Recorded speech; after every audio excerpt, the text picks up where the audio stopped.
క్రీస్తునందు ప్రేమించబడిన నా ప్రేమనేక సోదరులారా, మీకందరికి కూడా మన రక్షకుడైనను విమోచకుడైనను యేసుక్రీస్తు యొక్క నామములోనికి వందనాలు తెలియజేసుకుంటున్నానండి.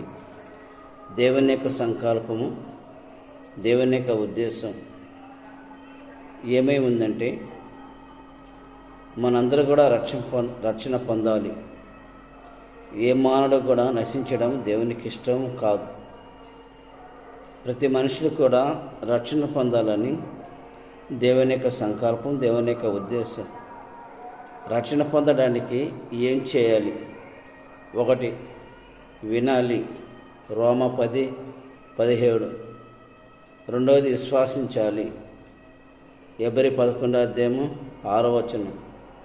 3, మారు మనసు పొందాలి, అపోస్తుల కార్యము 17:30-31. మారు మనసు పొందాలి. మారు మనసు పొందిన తర్వాత ఒప్పుకోవాలి.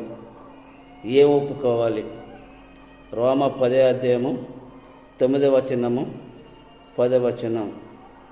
ఆ తర్వాత ఏం చేయాలి? ఒప్పుకున్న తర్వాత బాప్తిసము.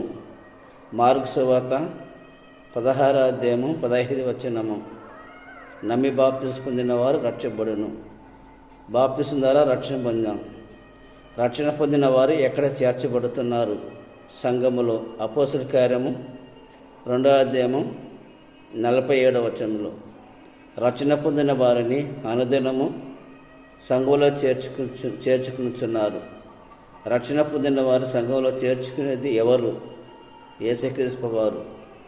ఎందుకు రక్షణ పొందుచున్న వారిని అనుదినము సంఘంలో చేర్చుకుని పని ఎవరిదంటే యేసుక్రీస్తు వారు. ఎందుకు? సంఘం ఎవరిది? యేసుక్రీస్తు వారిది. యేసుక్రీస్తు వారు సంఘం కాబట్టి ఆయన రక్షణ పొందిన వారిని తన సంఘంలో చేర్చుకునే అధికారం ఎవరికి ఉందంటే క్రీస్తుకు తప్ప మరికి ఎవరికి లేదు.